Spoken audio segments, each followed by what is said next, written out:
मत उफ्रो र अब चाहिँ यसलाई लगाउने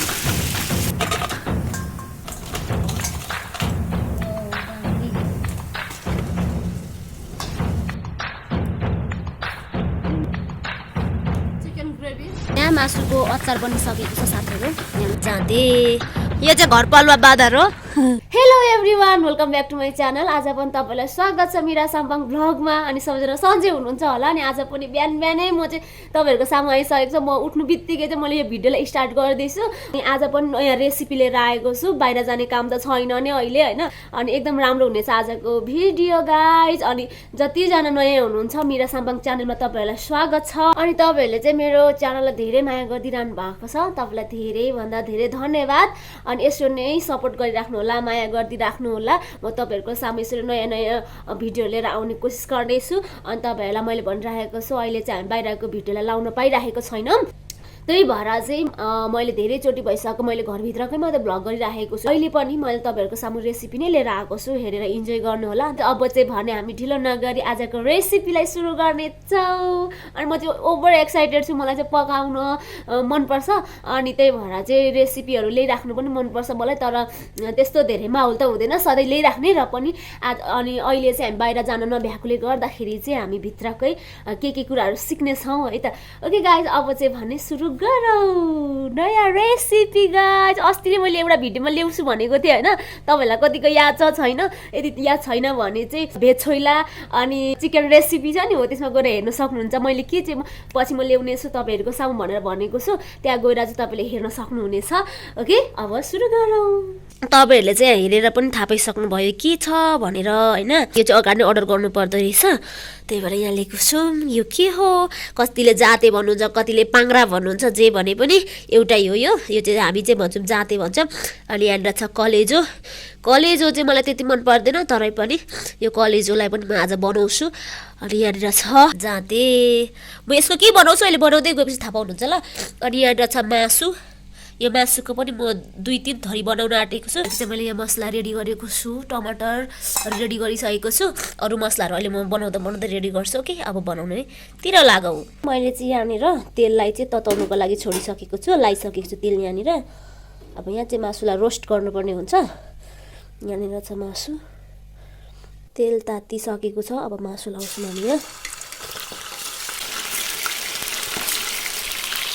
मत उफ्रो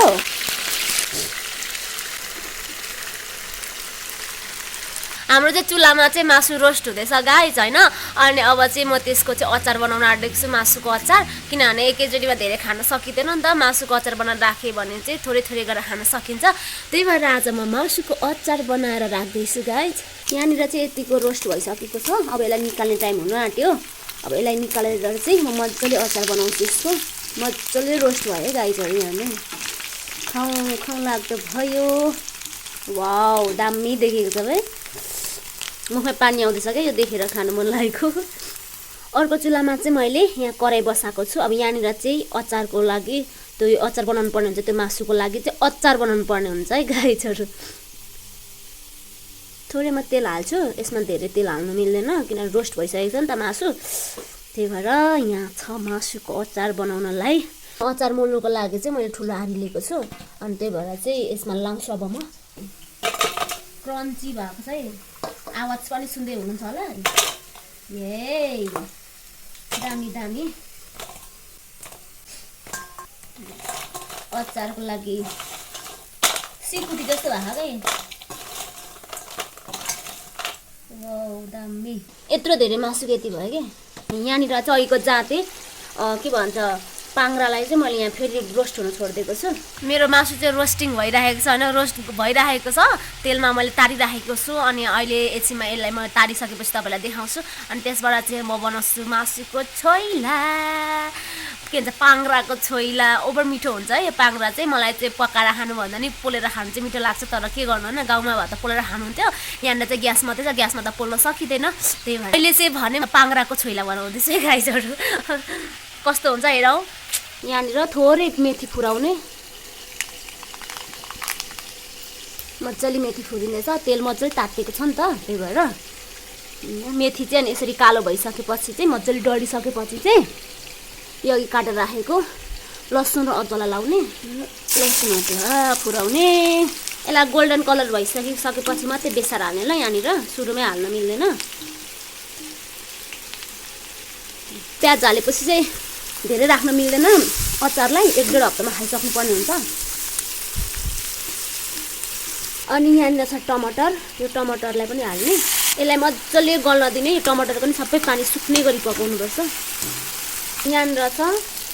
अदुवा लसुन तिनवटाको पेस्ट हो यो यसलाई पनि यो सँगै पकाउने मजाले यहाँ चाहिँ खोर्सानी हालेको छैन है गाइजहरू खोर्सानी खान मिल्दैन हामीले त्यही भएर तपाईँहरूले चाहिँ खोर्सानीको पेस्ट पनि लाउन सक्नुहुन्छ यहाँ र अब चाहिँ यसलाई लगाउने यहाँ तररहरू लगाइदिएँ दामी देखेँ है अचार मासुको अचार यसमा मैले स्वादअनुसारको नुन पनि हालिदिइसकेँ अनि थोरै अजिना हालेको छु हाम्रो मासुको अचार रेडी भयो गाइस हेर्नु त कस्तो दामी देख्यो यसलाई चाहिँ धेरै दिन राख्न मिल्दैन किनभने मैले टमाटर पनि हालेको छु तपाईँलाई अगाडि नै भनेको छु टमाटरहरू हालेको छ भने चाहिँ यसलाई धेरै राख्न मिल्दैन यसलाई 4-5 दिन 1-1.5 हप्तासम्ममा खाइसक्नुपर्ने हुन्छ तर यो त्यत्रो दिन रहँदैन हाम्रो त त्यही भएर यसरी बनाएको हो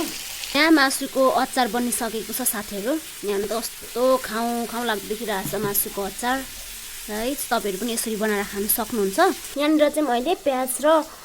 लसुन अदुवा काटेर राखेको छु प्याज थोरै मात्रै छ अहिले म थप्छु प्याज चाहिँ हाम्रो रोस्टिङ भइसकेको मासु अब यसलाई यहाँ हाल्नुपर्ने हुन्छ दामी भएको छ यहाँ पनि यसको चाहिँ म छोइला बनाउँछु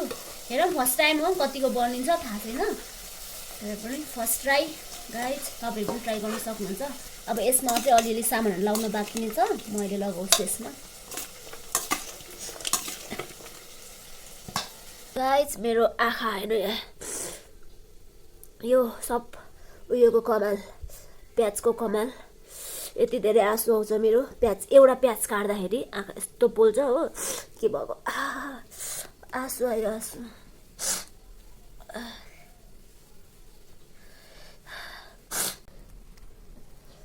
यो खोर्सानी धनिया हल्का हालिदिन्छु नुन मोलेको छोइला र अचार रेडी भइसकेको छ यो मेरो फर्स्ट टाइम हो छोइला चाहिँ तर दामी स्वाद भएको छ म यो खान्छु दामी भयो ओके साथीहरू मैले चाहिँ सबै थोक बनाइसकेँ अनि तपाईँहरूलाई अघि बनाउँदै गर्दा पनि थाहा पाइसक्नु भएको छ होला के मैले बनाएँ भनेर अनि माथि थम्बनेलमा नि देखेर तपाईँहरूले थाहा पाइसक्नुभयो मैले के रेसिपीहरू बनाएको छु भनेर अनि अब चाहिँ भने ढिलो नगरी खानेछौँ अनि यहाँनिर चाहिँ के छ भने यहाँनिर साग र आलु छ साग र आलुको रस हो यो चाहिँ अनि यहाँ काँक्रा भइहाल्यो अनि त्यसमा नुन थोरै लिएको छु अनि यहाँ छ मासुको अचार अनि यहाँ छ चिकन ग्रेभी है यो चाहिँ ग्रेभी चाहिँ यहाँ मुनि छ क्या देखेको छैन यो चाहिँ चिकन ग्रेभी हो अनि यहाँनिर छ मेरो खाना कस्तो नदेखेको के सेतो थालमा सेतै भएर खाना भयो अनि यहाँनिर छ रुख टमाटरको अचार धनियासँग अनि यहाँनिर छ छोइला अनि तर यसलाई चाहिँ के छोइला भनेर भनिरहेको छु मैले चाहिँ तर यसलाई चाहिँ मासु साँदेको भन्दा पनि हुन्छ त्यही टाइपले नै बनाएको छु मैले साँदेको मासु भन्दा पनि भयो छोइला भन्दा पनि भयो गाइजरी अब भने म खान्छु ओके साथीहरू अब म खाना तयार भए सुरु चाहिँ अचार अरू भन्दा पनि सबसे टेस्टी चाहिँ यो भएको छ यो सादेको हैन अनि अचार पनि मिठो भएको तर अचारमा चाहिँ पिरो छैन किनभने पिरो खान नमिल्ने भएकोले गर्दाखेरि चाहिँ पिरो हालेको छैन तपाईँहरू चाहिँ पिरो बनाएर खानु होला पिरो अमिलो बनाएर खानु मन लागिसक्यो ओके गाइस अब म खान्छु अचारसँग सुरुमा हैन एउटा यो लाउँछु सादेको यो र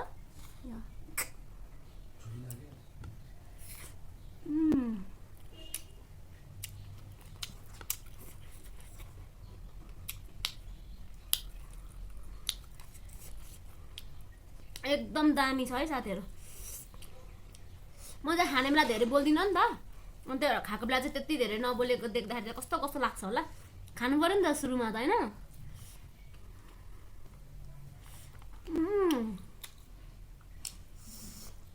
चिकन ग्रेभी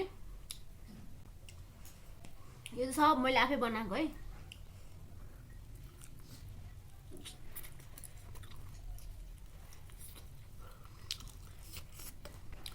सागको रस पिरो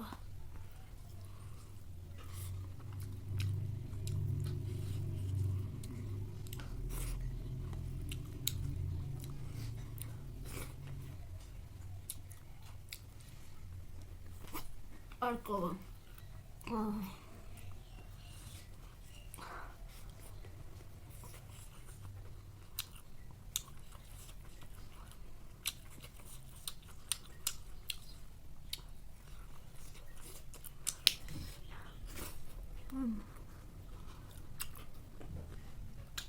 यो अचार चाहिँ मैले बनाएको होइन है। यो अचार यो चाहिँ हामी रुममा साटासाट गरेको सब्जी हो है। अनि उसकोबाट मैले यो लिएको, मेरोबाट यो गयो। तर दामी बनाएको छ है अचार चाहिँ उसले। अचार र यो सब्जी नै मिठो बनाएको छ। यो चाहिँ कुकरमा सिटी हालेर बनाएको हो क्या। मैले फर्स्ट टाइम खाएको यस्तो चाहिँ।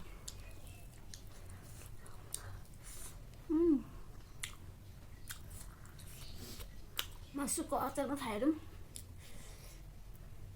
यो चाहिँ अचार हो मासुको।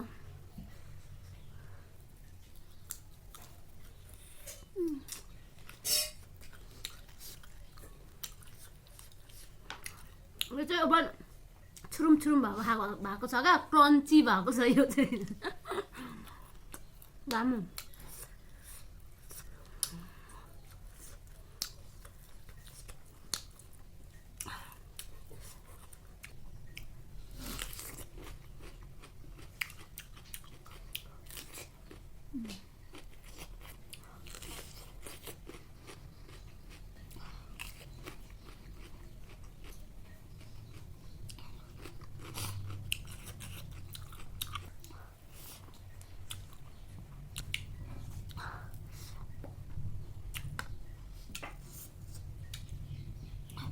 चिकन ग्रेभी पनि दामी भएको, मिठो भएको। अनि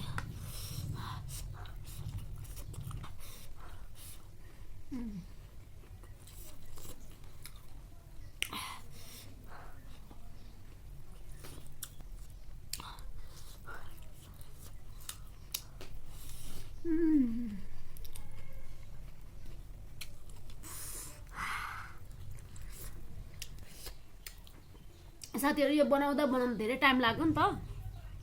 अनि यस्तो भोक लाग्यो, दिलको सुकुन मिलाए। बुढिया गाए अब चाहिँ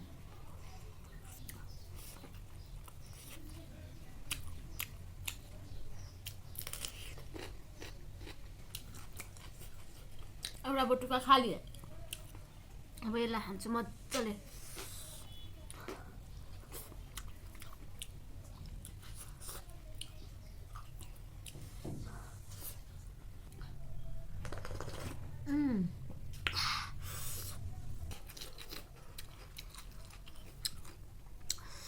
ओके साथीहरु, मैले फाइनली खाइसकेँ, हात चाटी चाटी। अनि यो अचार चाहिँ धेरै पिरो छ। यो चाहिँ पल्लो रुमको छिमेकीले दिएको हो। यो चाहिँ पिरो खा, त्यसले यो भिडियो हेर्छ होला भरे। अनि भन्छ मेरो पनि भनेछ भन्दै, अनि भरे भन्छ त्यसले मलाई। ओके, अनि यो अचार पनि दामी छ। अनि अब चाहिँ म यो दुईटा, यो मासुको अचार, यो चाहिँ म खाइसक्दिनँ नै थिएँ, र पनि मैले लिएर बसेको हो। अनि यो मासु, यो चाहिँ भरे बेलुकाको लागि। अनि यो अचार चाहिँ 2-4 दिनसम्म खान मिल्छ। यो धेरै क्रन्ची छ नि त, के भन्छ, फ्राई गरेको, रोस्ट गरेको कि यो चाहिँ। अनि यसलाई चाहिँ अलिक दिनसम्म खान मिल्छ। यसलाई चाहिँ म राख्छु। अनि यो चाहिँ भरे बेलुकाको लागि। अनि यो अचार चाहिँ भोलि पर्सि बाद तपाईँहरूसँग फेरि भिडियोमा देखाउनु पाउँछु, थाहा छैन होइन। अनि अब चाहिँ म पनि अघाएँ, मेरो भुँडीलाई पनि शीतल भयो। अब चाहिँ भने म यिनीहरूलाई थन्को मनको लाउँछु। यो चाहिँ घरपालुवा बाँदर हो। यहाँ घरमा जुन रुखमा चढ्नु छ, हाम्रो यो घरपालुवा बाँदर चढ्छ यसरी डोरी समाते। ओइ त डोरी मकिएको छ होला है।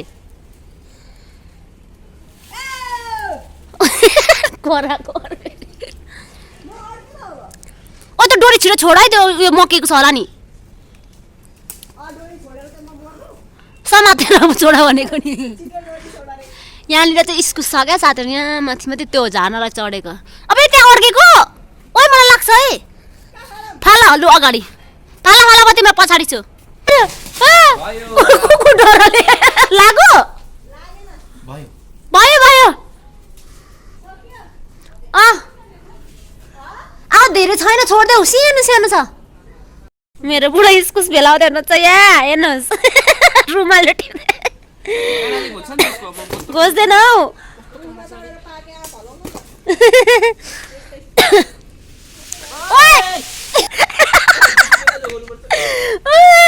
यसले त मार्छन् है अबे हो त रहेछ त नि होइन होला कस्तो होइन हो त रहेछ त जमले इस्कुस यो तिमी खाउला ओ अरुणा तिमी जमले जन्म एकैचोटिमा ए जमले रहेछ हेर न यहाँ लु यस्तो यहाँनिर छ हाम्रो इस्कुस गाइज छिप्पेको इस्कुस उसिनेर खानु दामी हुन्छ त्यही भएर झारेको रुखबाट एउटा एउटा झर्दाखेरि टाउकोमा लाग्छ नि त अरू बेला त्यही भएर चाहिँ सबै झारेको अस्ति अस्ति थुप्रो झऱ्यो हावाले अनि अहिले चाहिँ यति टिपेको छौँ इस्कुस खोज्नेहरू यहाँ हेर यहाँ साथीहरू इस्कुस खोज्नेहरू मेरो बुढालाई नि आज त कहाँबाट इस्कुस भेला गर्नु मन लाग्यो नि प्रभु साथीहरूमा चाहिँ नुहाइदाइ पनि गरिसकेँ आज चाहिँ घाम टलक्क लागेको छ नि त बाहिर अनि त्यही भएर चाहिँ घाम लागेको मौका पारेर चाहिँ आज म मजाले नुहाइदाइ गरेँ लुगाहरू हल्का धोएँ होइन अब चाहिँ भने हामी बाहिर निस्किन आँटेको अब म रेडी हुन्छु छिटो छिटो गरेर मेरो कपाल पनि चिसो छ एकदिन सुकाएर हामी बाहिर जान्छौँ धेरै दिनपछि बाहिर निस्किँदैछौँ घाम लागि पनि पानी चाहिँ अब चिसो पारी अनि काम गरेँ अनि अलिक तातो भएपछि चाहिँ नुहाउनु पसेको ठिक्क भयो तर पनि पानी चाहिँ बढी चिसो छ फ्रिजको जस्तो पानी छ भाइ बल्ल बल्ल नुहाइसकेँ